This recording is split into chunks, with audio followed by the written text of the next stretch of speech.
আবারও স্বাগত একুশে বিজনেসে। দর্শক, এখন রয়েছে দেশের ব্যবসা বাণিজ্য, তৈরি পোশাক খাত নিয়ে বিশেষ আলোচনা। আর এই আলোচনার জন্য আমাদের স্টুডিওতে রয়েছেন মাইক্রোফাইবার গ্রুপের পরিচালক ডক্টর মোহাম্মদ কামরুজ্জামান কায়সার। দর্শক, একুশে বিজনেসের এই অংশটি আপনারা দেখছেন আলোক হেলথ কেয়ার অ্যান্ড হাসপাতালের সৌজন্যে, powered by National Agricare Group. এই হচ্ছে বিজ্ঞাপনের কথা বলবো। এইবার একটু আপনার কাছে যেতে চাই। শুরুতেই আমাদের কাছে যে এক্সপোর্টের যে ডাটাটা আমরা আজকে সকালবেলা, গতকাল থেকে এটি আসলে সবখানে গিয়েছে। আমি একটু জানতে চাইছিলাম যে প্রায় 8 মাস পতনের পর এই যে উত্থানটাকে কিভাবে দেখছেন? অবশ্যই এটা একটা ভালোভাবিত দেখার একটা বিষয়, কারণ আমরা গত অর্থ বছরের প্রথম মাসটাই আমরা একটু পজিটিভ ট্রেন্ডে ছিলাম। তারপর থেকে যে নেগেটিভভাবে আমাদের গ্রোথটা ডিক্লাইন হলো, সেটা নিয়ে আমরা খুব শঙ্কায় ছিলাম। সেখানে তো আপনি জানেন যে রাজনৈতিক অস্থিরতা, তারপর আপনার জ্বালানি সংকট থেকে শুরু করে নানাবিধ বিষয় ছিল, সেগুলো নিয়ে আমরা খুব শঙ্কায় ছিলাম। তবে একটা আশাবাদী ছিলাম যে নতুন সরকার যদি আসে তাহলে হয়তো একটা আস্থা ফিরে আসবে, বিনিয়োগকারীরা নব উদ্যমে নতুনভাবে আবার তাদের কাজের যে পরিধিটা বাড়াবে। তো সেটা একটা পজিটিভ আমি বলবো। খুব apart from lot of obstacles, আপনি জানেন যে এখানে জ্বালানি সংকট, লোডশেডিং আছে, তারপর আপনার কাঁচামালের যে ঊর্ধ্বগতি, সব কিছু মিলিয়ে কিন্তু আমরা এখন খুব হিমশিম খাচ্ছি আর কি। এমন অবস্থায় এপ্রিল মাসের রপ্তানিটা 31% বেড়েছে। এটা একটা ট্রেমেন্ডাস একটা, আমি মনে করব যে আমাদের একটা পজিটিভ ট্রেন্ড আর কি, এবং ভালো একটা উত্থান। তো এটাকে আসলে এখন ধরে রাখতে হবে। আমাদের সবচেয়ে বড় বিষয় হলো সাস্টেনেবিলিটি। আপনি যেটা বললেন যে গত 8 মাসে কিন্তু আপনার অবস্থা ভালো ছিল না, তো হঠাৎ করে এই মাসে গ্রোথটা এত বেশি হয়ে গেল, সেটা যেমন আমাদের জন্য একটা ভালো দিক, এবং এটাকে ধরে রাখাটাই এখন আমাদের জন্য সবচেয়ে বড় চ্যালেঞ্জ। আমরা এই বিষয় নিয়ে যখন কথা বলছিলাম, অর্থনীতিবিদদের কমেন্টস নিয়েছি আমরা সকালবেলা, এবং তারা যেটি বলেছেন যে এটি আসলে টেকসই এক ধরনের ব্যাপার রয়েছে, এবং তারা যতটা না বাণিজ্যের কথা বলেছে তার থেকে অনেক বেশি বৈশ্বিক রাজনৈতিক প্রেক্ষাপটকে এই টেকসই না হওয়ার পিছনে দায়ী করার চিন্তা করেছেন। সেটা যুদ্ধ বলেন, রেসিপ্রোকাল ট্যারিফ বা অন্যান্য যা যা চলছে। ইউরোপের এবং আমেরিকার বাজারের অবস্থান কেমন দেখছেন? আমি একটু জানিয়ে রাখতে চাই দর্শকদেরকে, আপনারা যেহেতু বলছি যে আপনারা পহেলা মেতে একটা অ্যাওয়ার্ডও পেয়েছেন। এই মন্দার যে বছরটা গেছে, সেই বছরটায় সেরা এক্সপোর্টার মাইক্রোফাইবার গ্রুপ সেই অ্যাওয়ার্ডটা পেয়েছে। সুতরাং আপনাদের কাছে একটু বোঝার চেষ্টা করছি আমরা যে আপনাদের যারা যে বাজারটা রয়েছে, সেই বাজারের অবস্থা কেমন দেখছেন এই মুহূর্তে? ধন্যবাদ আপনাকে। আপনি জানেন যে বায়াররা কিন্তু এখন খুবই কশাস অন কমপ্লায়েন্সের জন্য কিন্তু তারা যারা ভালো করছে যেসব ফ্যাক্টরিগুলো, তাদের প্রতি কিন্তু বেশি ঝুঁকে পড়ছে। তো সেই হিসাবে আমাদের দেশে তো আপনি জানেন যে নিম্ন মাঝারি বা একদম ছোট কিছু ফ্যাক্টরি যেগুলো ছিল, কমপ্লায়েন্স মেনটেন করতে পারেনি, তারা কিন্তু বসে গিয়েছে। তো সেই ক্ষেত্রে যারা কমপ্লায়েন্স লিড সার্টিফাইড ফ্যাক্টরি, সেগুলোর দিকে কিন্তু আপনার বায়ারদের আকর্ষণটা বেড়েছে। সেই হিসাবে আমাদের মতো গ্রুপ বা অন্যান্য যারা আছে প্রথম শ্রেণীর, সেদিকে কিন্তু কাজের চাপ বেড়েছে। আর একক দেশ হিসাবে যুক্তরাষ্ট্রে যে আমাদের যে বাজারের যে আমাদের হিস্সা, সেটা কিন্তু ঠিকই আছে, এবং সেটা আরও একটু পজিটিভ আমরা দেখছি এই কারণে যে যুক্তরাষ্ট্র ইতিমধ্যে আরও আমাদের 1% কমিয়ে দিয়ে রেসিপ্রোকাল ট্যারিফটা কিন্তু আপনি করেছে 19%। তো এটার পিছনে আবার কিছু তাদের পাল্টা কিছু অফারও আছে। তাদের কাঁচা তুলা যদি আমরা ইউজ করি, সেটার কার্যক্রম চলছে। আসলে ইউএস কটন আমরা ইউজ যদি করি তো ভালো করতে পারি, এটা মন্দের কিছু না, কিন্তু ইউএস কটন তো আপনার এখানে একটা লিড টাইমটা অনেক বেশি লাগে, তাদের প্রাইসটা বেশি। হ্যাঁ, এই দুটো কারণে আমাদের ইম্পোর্টাররা, আমরা যারা ম্যানুফ্যাকচারার, আমরা আসলে একটু শঙ্কায় থাকি। তো যদি আমরা সেটাকে মনে করি পাইলট প্রজেক্ট হিসেবে, ঠিক আছে, আমরা যুক্তরাষ্ট্রের সাথে আমরা এটাকে উইন উইন সিচুয়েশনে নিয়ে তাদের কাঁচা তুলে এনে যদি ফিনিশড প্রোডাক্ট করে বাড়তি একটা সুবিধা পাই, তাহলে এটা মন্দের কিছু আমি দেখি না। সেটার দিকেই এখন আমাদের ম্যানুফ্যাকচারাররা চিন্তা ভাবনা করছে আর কি। আর প্রচলিত যেই কাঁচা তুলা দিয়ে ফাইবার তৈরি করে যে আমরা তৈরি পোশাক যেটা ফিনিশড হিসাবে আমরা রপ্তানি করি, সেটার প্রতি কিন্তু যে আকর্ষণটা ছিল আছে, কিন্তু বর্তমানে আরও কিন্তু বিকল্প কিছু প্রোডাক্টের প্রতি কিন্তু আপনার এন্ড ইউজারদের একটা আকর্ষণ তৈরি হয়েছে। যেমন man-made fibre, synthetic fibre, recycle ফাইবারের মাধ্যমে যেই আপনার এই তৈরি পোশাকগুলো হয়, সেইগুলোর দিকে কিন্তু আপনার বর্তমানে একটু অন্যরকম একটা আকর্ষণ আছে। তো সেই দিকে কিন্তু আমরা অতটা ভালো করতে পারছি না। তো সেটা এখন আবার ওদিকেই আবার আমাদের নতুন করে কিছু বিনিয়োগকারীরা আগ্রহী হচ্ছে, আমরা সেদিকেও ধাবিত হচ্ছি, কারণ আমাদের এই প্রোডাক্ট লাইনটাকে বা এই পেরিফেরিটাকে আরও বাড়াতে হবে। এই প্রযুক্তিগত উৎকর্ষতা যেটা ভিয়েতনাম করেছে, কম্বোডিয়া বা চায়নার সহায়তায় তারা যেভাবে এটাকে ডাইভার্সিফাইড করেছে, অটোমেশন থেকে শুরু করে এবং এই ভোক্তাদের চাহিদা অনুযায়ী যেভাবে ডাইভার্সিফাইড করেছে, এইভাবে যদি আমরা না করি, শুধুমাত্র যদি আমরা বেসিক এবং ট্র্যাডিশনাল প্রোডাক্টের উপর থাকি, তাহলে বাংলাদেশের এই শিল্পটা আসলে আন্তর্জাতিক প্রতিযোগিতা দীর্ঘমেয়াদী টিকে থাকতে পারবে না। আমরা একটু বাজেট প্রসঙ্গে যাব, কিন্তু তার আগে একটু আপনাকে মানে বিশেষ করে এই মার্কিন রেসিপ্রোকাল ট্যারিফটা নিয়ে আসলে সবসময় বলা হচ্ছে যে এক ধরনের এড়িয়ে যাওয়ার মতো কথা সবখানে বলা হয়। তো একটু জানতে চাই যে এই যে আপনি বলছিলেন যে এখনো আসলে ওইখান থেকে তুলা আমদানি শুরু হয়নি, একটা লিড টাইমের ব্যাপার রয়েছে, কিন্তু আবার ওইটা আনলে তো আমি ওই বাজারে একটা শুল্কমুক্ত প্রবেশ সুবিধা পাবো, এবং মার্কিন তুলার একটা ওয়েস্টেজের কমের একটা কথা শোনা যাচ্ছে, কোয়ালিটিগত দিক দিয়ে মার্কিন তুলা অনেক ভালো অবস্থানে আছে। কিন্তু আপনার কাছে কি মনে হচ্ছে কিনা যে মানে ওইখান থেকে আনলাম, এনে ওই বাজারটা দখল করা, অন্য যারা প্লেয়াররা রয়েছে তাদের কাছ থেকে আমরা প্রযুক্তিগতভাবে ওইভাবে এখনো এগিয়ে রয়েছি, মানে এটা একটা কষ্ট ব্যাপার রয়েছে, ইনভেস্টর ব্যাপার রয়েছে। নর্থ আমেরিকান বায়ারদের সম্মিলিতভাবে আমাদেরকে একটা সহায়তা করা লাগবে, তাদের যে সাপোর্ট বা তাদের নীতি সহায়তা, এটা কথায় না রেখে এটা কাজে প্রমাণ করতে হবে। এটা কি হয়েছে, মানে এরকম কি কোনো কথা বা তদবির কি সরকারের সাথে? তারা বিচ্ছিন্নভাবে বড় বড় কিছু বায়াররা হয়তো আমাদের আশ্বাস দিচ্ছে, কিন্তু সেটা আসলে আমরা যখন এক্সিকিউশনে যাব তখন বোঝা যাবে যে তারা কি আসলে কথায় কাজে মিল রাখে কিনা। এই জন্যই আসলে আমাদের যে সেট বায়ারগুলো আছে, আপনি ইউরোপিয়ান ইউনিয়নের ওইদিকে আমরা একটু এখন পর্যন্ত কমফোর্ট জোনে আছি। এখনো আমরা আসলে যুক্তরাষ্ট্রের বায়ারদের যে আশ্বাস, তার প্রেক্ষিতে যে আমরা খুব ভালো কিছু করে ফেলবো, এইটাতে আমরা এখনো আসলে বাস্তবমুখী কিছু পদক্ষেপে আমরা যেতে পারি নাই। আচ্ছা, আশাবাদী, যদিও খুব আলোচনা চলছে, কারণ অলরেডি 14টি বোয়িং কেনার এক ধরনের প্রক্রিয়ার মধ্যে আমরা রয়েছি। এবার একটু বাজেটের সামনে জিতে চাই, সামনে বাজেট বিশাল বড় বাজেট সরকার, নতুন সরকার দিতে যাচ্ছে, সেটি ভালো। আমাদের রেমিটেন্স গত 5 মাস ধরে আমরা $3 বিলিয়ন উপর করে পাচ্ছি, এই মাসে এক্সপোর্টটা ভালো হলো, আমরা ধরে নেই যে আরো একটু এক্সপোর্টও ভালো হতে থাকলো, কিন্তু যেই বাজেট এই মুহূর্তে সরকার প্রেডিক্ট করছে বা ধারণা করছে তারা দিতে যাচ্ছে, আপনার কাছে কি মনে হচ্ছে যে এত আয় বিপরীতে অনেক ব্যবসায়ীরা গত 1.5 বছর ধরে এক ধরনের চাপের মধ্যে ছিলেন, বিনিয়োগ করার মধ্যে ছিলেন, সেইটা আসলে কর ছাড়টার দিয়ে সরকারকে আসলে ওই রকম একটা বাজেট ঘোষণা করতে মানে পারবে, বা করলেও সেটিকে আসলে অর্থনীতির জন্য ভালো হবে কিনা? আসলে বাজেটে অর্থ বরাদ্দের চেয়ে আমরা আসলে নীতি সহায়তার দিকে বেশি গুরুত্ব দিই আর কি। আমাদের এই বস্ত্র খাতে কত হাজার কোটি টাকা বরাদ্দ দিল বা কি না দিল না, এটা আসলে আমাদের মূল বিষয় নয়। আমাদের যে বিষয়টা আপনি একটু ধারণা দিলেন যে কর ছাড় থেকে শুরু করে অন্যান্য যে নীতি সহায়তাগুলো, এগুলো কিন্তু আমাদের ব্যবসার অনুকূল পরিবেশের জন্য খুবই প্রয়োজন। আমরা আপনার ধরেন এমন একটা প্রতিকূল পরিবেশে আমাদের ব্যবসা করতে হয়, সেখানে আমাদের এনবিআর থেকে শুরু করে আমাদের যে রেগুলেটরি যে বডিগুলো আছে, তাদের যে মানে বিভিন্ন ধরনের খরচ বা তাদের যে মানে বিভিন্নভাবে ব্যবসায়িক যারা মানে প্রকৃত ব্যবসা করছে, যারা আসলে প্রফেশনাল, তাদেরকে সবসময় একটা উৎকণ্ঠার মধ্যে রাখে। তো এটা খুব ফ্রেন্ডলি করতে হবে যে আমরা ব্যবসা করব, আমরা ট্যাক্স দিব, কিন্তু এর আড়ালে যাতে আমাদেরকে বিড়ম্বনা না ফেলে, আমাদেরকে যাতে আসলে কোনো হয়রানির শিকার হতে না হয়, এই জাতীয় যদি আমাদের নীতি সহায়তা এই বাজেটে প্রণয়ন করা হয়, আশা করি আমরা ভালো করবো। আমাদের বাড়তি কোনো অর্থ বরাদ্দের প্রয়োজন নেই। না, ব্যবসায়ীরা কখনো অর্থ বরাদ্দ চেয়েছেন বলে আমার মনেও পড়ে না, কিন্তু আমি বোঝার চেষ্টা করছি যে ধরেন সরকারকে, নতুন সরকারকে এক ধরনের ব্যাংক থেকে টাকা নেওয়ার প্রয়োজনীয়তা অনুভব হয়েছে তার পরিচালন ব্যয়ের জন্য। সম্প্রতি সময় এটা সব গণমাধ্যমে এসেছে, সরকার নিজেও বলেছে তার ব্যাংক বরোয়িং বাড়ানোর প্রয়োজন হয়েছে। এটিকে তার যদি কমাতে হয়, যদি বিনিয়োগকারীদের জন্য, আপনাদের মতো ব্যবসায়ীদের জন্য যদি ব্যাংকে টাকা রাখতে হয়, তাহলে তাকে আয় করতে হবে।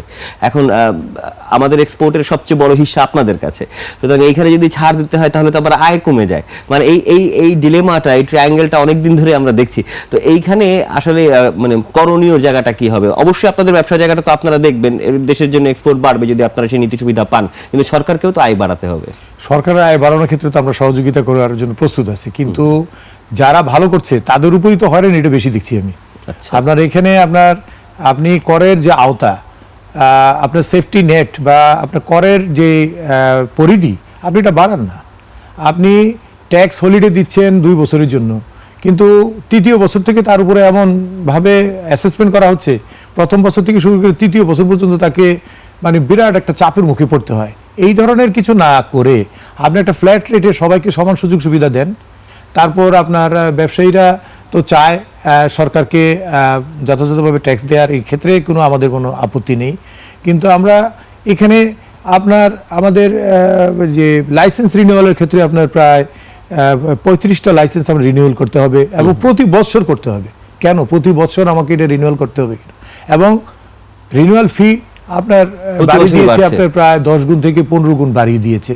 তারপর আপনার অন্যান্য যে ধরেন টিডিএস ভিডিএস এর যে কতগুলো বিষয় বা অন্যান্য আরো অনেকগুলো এমনভাবে নির্ধারণ করা হচ্ছে, মনে হচ্ছে যে আমরাই ইনকাম করছি এবং আমরা অর্থ পাচার করে বিদেশে মানে সবকিছু ফেলে দিচ্ছি বা আমরা সরকারকে অনেক মানে ফাঁকি দিচ্ছি আর কি। আসলে প্রকৃত ব্যবসায়ীরা আরো বেশি হয়রানির শিকার হচ্ছে। আমি এটাই বলতে চাচ্ছি যে এনবিআরকে তার কাজ করতে হবে মানে এরিয়াকে বাড়িয়ে, কিন্তু ওই পার্টিকুলার যারা ভালো করছে তাদেরকে যদি আপনি এইভাবে হয়রানির শিকার করেন তাহলে কিন্তু নিরুৎসাহিত হয়ে যাবে। আপনি এমনি জানেন যে উচ্চ ব্যাংক সুদ, তারপর আপনার এই জ্বালানি সংকট, আপনার লোডশেডিং, তারপর আপনার র মেটেরিয়ালসের যে ঊর্ধ্বগতি, সবকিছু মিলিয়ে তো আমরা একটা হিমশিম অবস্থার মধ্যে আছি। আমরা আরো আলোচনা করব, তবে একটা ছোট্ট বিরতির সময় হলো। একটা দর্শক নিচে একটা ছোট্ট বিরতি, ফিরবে একটু পরে, ততক্ষণ নিশ্চয়ই সঙ্গে থাকবেন। আবারও স্বাগত জানাচ্ছি 21 বিজনেসের সঙ্গে আছে আমি সাদ হেবি সেতু। দর্শক, বিরতির আগে দেশের ব্যবসা বাণিজ্য ও তৈরি পোশাক শিল্প খাত নিয়ে কথা বলছিলাম মাইক্রোফাইবার গ্রুপের পরিচালক ডক্টর মোহাম্মদ কামরুজ্জামান কায়সারের সঙ্গে। প্রিয় দর্শক, 21 বিজনেসের এই অংশটি আপনারা দেখছেন আলোক হেলথ কেয়ার অ্যান্ড হাসপাতালের সৌজন্যে, powered by national agri care group. ফিরছি আলোচনায়। আপনার কাছে বিরতিতে যাওয়ার আগে আপনি ভোগান্তির কথা বলছিলেন এবং এইটা নিয়ে অনেক অভিযোগ রয়েছে এবং খোদ সরকারও মাঝে মাঝে বলে এবং এনবিআর চেয়ারম্যানও মাঝে মাঝে বলেন যে তিনি হয়রানি কমাইতে চান, ডিজিটাইজেশন করতে চান। কিন্তু একটু জানার চেষ্টা, যেহেতু আপনারা ফেস করেন এনবিআরকে, এই যে 1 বছরে সংস্কার, নীতিভাগ আলাদা করা, প্রশাসন আলাদা করা, নানান ধরনের কথা আমরা দেখেছি। এন রেজাল্টে এসে আপনি একজন এনবিআরকে নিয়মিত করদাতা হিসেবে আপনি কি বলেছেন? ভোগান্তি কি কমেছে নাকি আগের মতোই আছে, নাকি অন্যরকম একটু জাস্ট চেঞ্জ হয়েছে? সে কি আর বলবো, আসলে বিষয়টা তো এত পাবলিকলি অনেক কিছুই বলা যায় না, তাই না? ভোগান্তি আছে, ভোগান্তি যারা করতে চায় তারা করবেই, এটাই খুব স্বাভাবিক। তবে যেভাবে হোক এনবিআরকে যে 2টা ভাগে বিভক্ত করার কথা ছিল, একটা হলো নীতি আর একটা হলো বাস্তবায়ন, কিন্তু সেটা কিন্তু এখনো হয়নি। ওটা হলে পরে মানে ভালো হতো আর কি। আরো বেশি লোকবল এনে এটাকে আরো সুন্দরভাবে একদম রুট লেভেলে যারা এই বিজনেসে মানে আছে তাদেরকেও মানে এখানে করের আওতায় আনা সম্ভব হতো। আজকে সকালে যেটা জানলাম যে আপনার 70,000 টিনধারী যারা আছে তারা কিন্তু কেউ কিন্তু জিরো ট্যাক্স, যেটা শূন্য রিটার্ন, সেটাও কিন্তু তারা জমা দেয়নি। তো তাদেরকে নোটিশ পাঠিয়েছে। এটা একটা ভালো দিক আমি মনে করি যে আপনি টিন ওপেন করবেন অথচ আপনি রিটার্ন জমা দিবেন না, আপনি জিরো হোক আপনি জিরোই দেন না। তো এভাবে যদি আপনার সবাইকে আপনার এই করের আওতায় আনা যায় তাহলে বিষয়টা হলো যে সরকারকে সহযোগিতা করা বা আমাকে কর দিতে হবে, এটা আমার যে একটা কনসেপ্ট, ছোট হোক আর বড় হোক, যে কোম্পানিগুলি বড় ছোট কোনো বিষয় না। তো এই যে একটা বাধ্যবাধকতার ভিতরে জাতীয় রাজস্ব বোর্ড যদি জনগণকে, কোম্পানি ওনারদের এবং রাষ্ট্রীয়ভাবে সবাইকে যদি আনা যায় তাহলে আমার মনে হয় এটার একটা পরিবর্তন। ওকে, এবার একটু আপনাদের ব্যবসায়ীদের, দীর্ঘদিন ব্যবসার সাথে যেহেতু জড়িত রয়েছেন, এই সামনে যে বাজেট আসছে সেই বাজেটে এবার আমরা দেখতে পাচ্ছি প্রতিবারই ধরেন চেম্বারগুলোর একটা ভূমিকা থাকে। রিহ্যাবে অতি সম্প্রতি নির্বাচন হয়েছে, আমরা বিজেএমইতে নতুন কমিটি দেখেছি, বিকেএমইতে হাতিম ভাই রয়েছেন। সুতরাং এক ধরনের সবগুলো সংগঠনই এক ধরনের নির্বাচন এবং দাবি দাওয়া তুলে ধরার এক ধরনের ব্যাপার চলতেছে। কিন্তু এবার আপনার উপরে পুরো চাপ যাচ্ছে না, কিন্তু এই যে এফবিসিসিআই এবার খুব একটা অ্যাক্টিভ আমরা দেখতে পাচ্ছি না, বিকজ তার প্রশাসক রয়েছে, আপনারা চালাচ্ছেন না, ব্যবসায়ীদের হাতে সেটা নাই। এইটাকে বাজেটের আগে আপনারা কতটুকু ফ্যাক্টর বলে মনে করতেছেন? তাহলে মানে যে নেগোসিয়েশনের জায়গাটা এফবিসিসি এর প্রেসিডেন্টের একটা অ্যাঙ্কর পয়েন্ট ছিলেন সরকারের সাথে আপনাদের একটা দরবার করার জন্য, বিশেষ করে যখন জ্বালানি সংকট এত ক্রাইসিসের মধ্যে রয়েছেন, সেটা কতটুকু অনুভব করছেন? আমি মনে করি একটা নির্বাচন হয়ে যাওয়া উচিত ছিল আর কি। সরকারের বয়স 2.5 মাস হয়ে গিয়েছে, তো এরই মধ্যে 2-1টা নির্বাচনও হয়েছে, যেটা আপনি বললেন, রিহ্যাবের নির্বাচন সহ আরও 2-1টা প্রফেশনাল বডি নির্বাচন হয়েছে। এখানে যদি ইলেক্টেড বডি থাকতো তাহলে তারা একটা প্রাক বাজেট আলোচনা করতে, যেটা বরাবরই করে থাকে আর কি, এবং এফবিসিসি এর প্রাক বাজেট আলোচনায় সব পক্ষকে নিয়ে কিন্তু করা হতো আর কি। সরকার পক্ষ, তারপরে উৎপাদনকারী আছে, নীতি নির্ধারক আছে, তারপরে পলিসি অ্যানালিস্ট আছে, সবাই থাকতো সেখানে। ওখান থেকে যে মানে সারসংক্ষেপটা বেরোয় আসতো, এটা কিন্তু সরকার কিন্তু এটা আমলে নিত। তো এই যে এই বিষয়টা, এটা কিন্তু এটা একটা জেনারেল প্র্যাকটিস ছিল আর কি। তো এবার তো আসলে নির্বাচিত বডি নেই, একটা প্রশাসকের মাধ্যমে এই বডিটা পরিচালিত হচ্ছে। তো যার কারণে ওনারা কিভাবে প্রাক বাজেট আলোচনায় ভূমিকা রাখবে সেটা এখন দেখার বিষয়। কিন্তু একটা নির্বাচন হওয়াটা আমি মনে করি এটা বাঞ্ছনীয় ছিল। ওকে, আমরা গত মাসটা যদি হিসাব করি, যে মাসটায় রপ্তানি সবচেয়ে ভালো হয়েছে, সেই মাসটায় আমাদের সবচেয়ে বেশি কষ্ট হয়েছে, জ্বালানির কষ্টের কথা আমরা সবচেয়ে বেশি শুনেছি। সেটা একদম একজন মোটরসাইকেল চালক থেকে শুরু করে কৃষক এবং আপনার মতো যারা ব্যবসায়ী রয়েছেন, যাদের হিউজ প্রোডাকশন লাইন রয়েছে, লাখ লাখ হাজার হাজার মানুষ কাজ করে সেখানে। এই মুহূর্তে জ্বালানি সংকটের কি অবস্থা দেখছেন? মানে আমরা পেট্রোল পাম্পে কোনো ভিড় দেখছি না, কিন্তু পেট্রোল পাম্পের থেকে অনেক বড় অর্থনীতির হিসাব আপনাদের কাছে রয়েছে। আপনারা তেলের ক্রাইসিস কত টাকা ফেস করছেন? সেটা তো আমরা আগেও বলেছি, বা আমাদের যারা ব্যবসায়ীরা বা সাধারণ জনগণ এটা উপলব্ধি করতে পেরেছে যে সেটা একটা কৃত্রিম সংকট ছিল। সেটা আজ প্রমাণিত। যখনই আপনার তেলের মূল্যটা বৃদ্ধি করা হলো, আপনার এই পাম্পে কিন্তু লম্বা লাইন কমে গেল। এক সপ্তাহ লাগলো, সব এক সপ্তাহ লাগেনি, 4 দিন লেগেছে। একদমই নরমাল। পাইপলাইনে আপনার জ্বালানির পর্যাপ্ত ছিল, যেটা বিদ্যুৎ এবং জ্বালানি মন্ত্রী আশ্বস্ত করেছে। তারপরেও এক শ্রেণীর অসাধু ব্যবসায়ী তারা এটাকে একটা প্যানিক সৃষ্টি করে তারা কালোবাজারি করার একটা অপপ্রয়াস চালিয়েছিল আর কি। আর আমাদের ইতিমধ্যে আপনার অলরেডি 8টা জাহাজ আমাদের নোঙ্গরে আছে এবং আরো পাইপলাইনও আছে। যদিও হরমুজ প্রণালী দিয়ে আমাদের আসতে এখন একটু বাধা হলেও বিকল্পভাবে আপনার অন্যভাবে কিন্তু আমাদের যে সাপ্লাই চেইন এটা কিন্তু অব্যাহত আছে।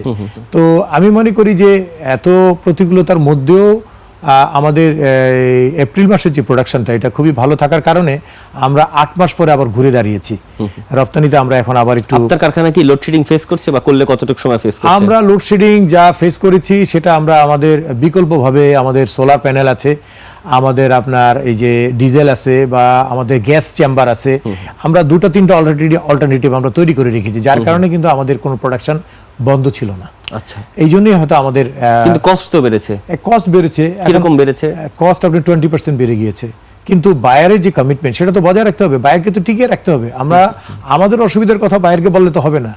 বায়ার তো তার নির্দিষ্ট সময়ে তার লিড টাইম ঠিক রাখতে হবে, এবং সেই জন্য কিন্তু আমাদের খরচ বেশি হলেও ইন দ্য লং রান দীর্ঘমেয়াদে চিন্তা করে কিন্তু আমরা বায়ারকে এটা বুঝতে দিইনি যে আমরা খুব প্রবলেম ফেস করছি। কিন্তু তাদের প্রোডাক্ট ঠিক মতো গিয়েছে, যথাযথ সময় আমরা শিপমেন্ট করেছি এবং তাদের কোয়ালিটি এনশিওর করেছি। সব কিছু মিলে আমরা তাদের আস্থায় আছি আগামী দিনের কথা ভেবে। হয়তো 1 মাস আমাদের লস হবে, আমাদের তো আর 20% লাভ হয়নি, কিন্তু আমরা এটা দিয়ে অন্তত বায়ারের স্যাটিসফ্যাকশন নিচ্ছিলাম, বাজারের থেকে টিকে থাকা আর কি। অসংখ্য ধন্যবাদ আপনাকে আমাদের সাথে সময়ের জন্য, এবং আবারও অভিনন্দন সেরা এক্সপোর্টার হওয়ার জন্য আপনাকে এবং আপনার প্রতিষ্ঠানকে। আপনাকে ধন্যবাদ এবং একুশে পরিবারকে ধন্যবাদ দিলাম। দর্শক, এতক্ষণ দেশের ব্যবসা বাণিজ্য, তৈরি পোশাক শিল্প খাতের নানা দিক নিয়ে ও করণীয় নিয়ে কথা বলছিলাম মাইক্রোফাইবার গ্রুপের পরিচালক ডক্টর মোহাম্মদ কামরুজ্জামান কায়েসারের সাথে।